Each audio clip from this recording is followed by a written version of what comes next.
अस्सलाम वालेकुम, मैं डॉक्टर जी एम कुरैशी। तो आज हम एक इम्पोर्टेंट एमरजेंसी केस के बारे में डिस्कस करेंगे जिसे हम मायोकार्डियल इंफार्क्शन या फिर हार्ट अटैक के नाम से जानते हैं। तो बेसिकली हार्ट अटैक जिसे हम मेडिकल टर्म में मायोकार्डियल इंफार्क्शन कहते हैं, वो बेसिकली क्या होता है, इसकी क्या वजूहात हैं और अगर हमारे पास ऐसा पेशेंट प्रेजेंट करता है तो उसे हमने कैसे ट्रीटमेंट करनी है, तो इसके बारे में हम जानेंगे। मायोकार्डियल इंफार्क्शन या हार्ट अटैक एक दिल की बीमारी होती है जिसकी जो सबसे बड़ी वजूहात अगर हम देखें तो उसमें कोरोनरी हार्ट डिजीज़ होती है। ये एक ऐसी बीमारी है जिसमें जो दिल के मसल्स हैं वहाँ तक खून की सप्लाई नहीं पहुँच पाती और वो काम करना ऐसा ऐसा छोड़ देते हैं। उसकी या तो वजूहात जुज़वी तौर पे खून का रुक जाना या फिर मुकम्मल तौर पे खून की रुकावट हो सकती है। तो उसकी सबसे बड़ी वजूहात जो है वो हमारे पास जो है ना अथीरोस्क्लेरोसिस होती है, यानी कि जो हमारी फ़ैट है या कोलेस्ट्रॉल है वो खून की नालियों में जम जाता है और ऐसा ऐसा एक प्लेक जिसे कहते हैं उसकी शक्ल इख्तियार कर लेता है और फिर जिसकी वजह से खून की जो नाली हैं उसमें रुकावट आ जाती है और ये उस हिस्से को खून की सप्लाई नहीं पहुंच पाती और जिसकी वजह से अलामतें शो होना शुरू हो जाती हैं। अगर हम उसकी सिम्टम्स की बात करें तो उसमें सबसे पहले जो है ना, जो पेशेंट है उसकी जो सीना है, उसकी जो सेंट्रल पार्ट है वहाँ पे शदीद किस्म का दर्द हो सकता है और वो दर्द जो है ना ऐसा होगा जैसे कोई प्रेशर फील होता है पेशेंट को, या फिर वो हैवी टाइटनेस हो सकती है, बोझ हो सकता है या स्क्वीजिंग कोई चीज़ दबा रही हो जैसे ऐसा फील हो सकता है।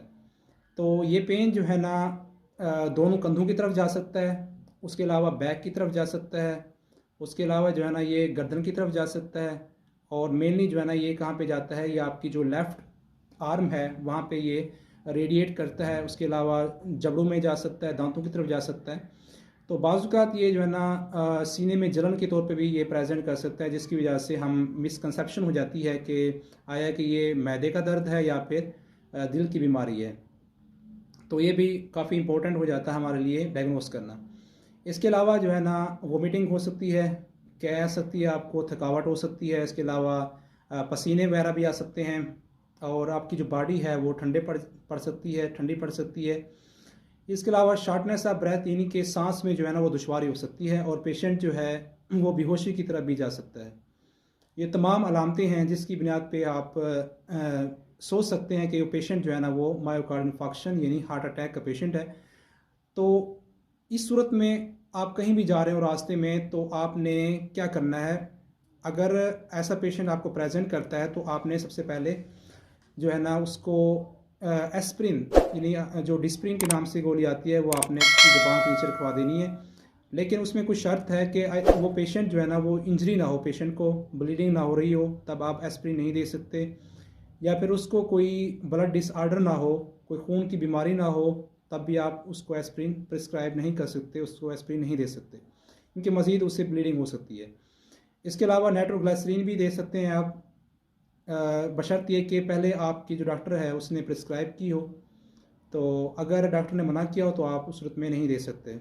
तो ये बेसिक चीज़ें हैं। अगर वो पेशेंट जो है ना बेहोशी की तरफ जा रहा है या बेहोश पड़ा है तो उस सूरत में आप सीपीआर कर सकते हैं, यानी चेस्ट के ऊपर आप कंप्रेशन दे के उसकी जो हार्ट है उसको मज़ीद आप चला सकते हैं। उसमें यह है कि जो WHO का क्राइटेरिया है उसमें 1 मिनट के अंदर 100 से 120 तक आप कंप्रेशन दे सकते हैं।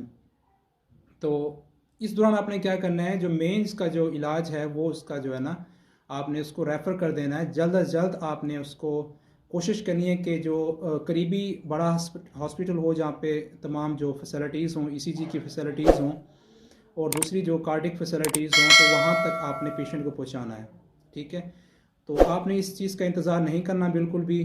ठीक है, क्योंकि जो हार्ट का पेशेंट है वो ज़्यादा देर तक सर्वाइव नहीं कर सकता अगर उसको जो है ना हार्ट अटैक हुआ हो। तो फ़ौरन आपने उस पेशेंट को पहुंचाना है सदका जारिया समझ के।